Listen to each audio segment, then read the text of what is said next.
Hello, Howard Brown here.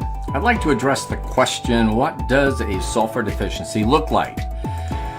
And in order to know where to look on the plant and what to look for, it's good to know a little bit about sulfur and plant response. First, sulfur is essential for production of chlorophyll. Chlorophyll is the green color. Therefore, we look for possibly a lighter color green, light green to yellowish part of the plant, which would be the expression of a deficiency. Next, it's good to know that sulfur is relatively immobile in the plant. That means as the new tissue emerges, there's no nutrients that are remobilized from older tissue and moved to the new tissue.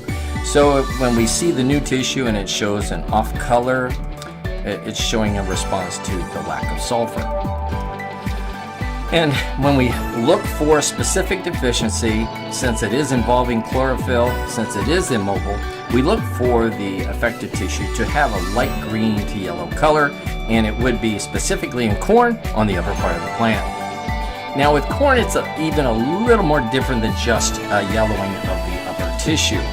Here you have an example of sulfur deficiency, and it appears as an intervenal chlorosis, meaning the yellowing between the veins and the veins staying green. So that's why we call it intervenal chlorosis. The yellowing color is the chlorosis part. And we see that in the upper part of the plant. Now in the image to the right, it shows from the air, you see how the light color green is very vivid from the air compared to where the treatment is applied.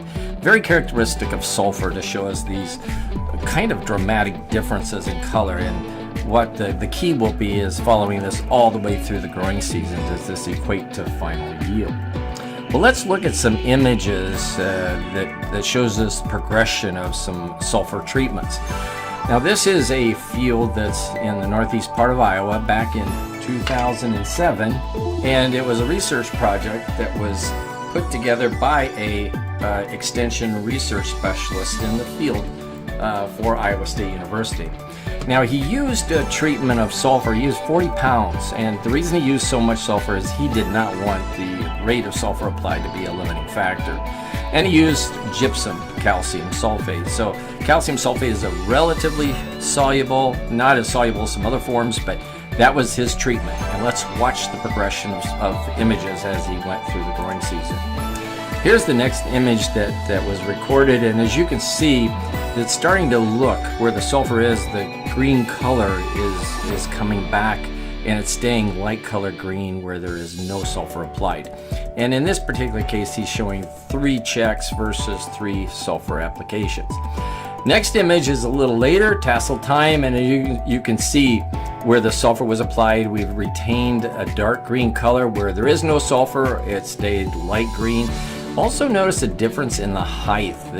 Where no sulfur was applied, it appears to be a little shorter. And then in the lower left, he took an image looking down between the 2 rows, one treated on the right and untreated on the left. And it shows the dramatic difference in color, and you can start to see a difference as well in height. Now we go further into the growing season, and you can see the difference even just keeps amplifying itself. To the left, where there was no sulfur applied, you can see some necrosis of leaf tissue, and then we have a much better green color on the right. At this stage of growth, there's a lot of things going on. I think there's some leaf disease showing up. There's probably some insect feeding, but it's definitely taking a greater toll on the corn where we didn't have enough sulfur versus where he had applied his gypsum treatment. Here's the outcome. In 2007, they summarized a lot of the research over the past years up to 2007. Basically what they found. The red line represents the response in coarse textured soils, sandy loams, a lot of sand content. And what they found, a 25 bushel response to sulfur, and the optimum sulfur rate that they wanted to use would be 24 to 25 pounds. Now where they had a finer textured soil, the clay loams, silty clay loams, they had a 15 bushel response to the sulfur treatment, and they found the economic optimum rate of sulfur to be between 14 and 15 pounds. If you want to know more about that research, here's the paper. Just use that link there to the paper where all the images that came from, the progression of images that I showed you. If you also want to see a compilation of all the work done in Iowa put into one publication, they've done a relatively good job of their Sulfur extension publication, and use that link in the lower left-hand corner of the screen.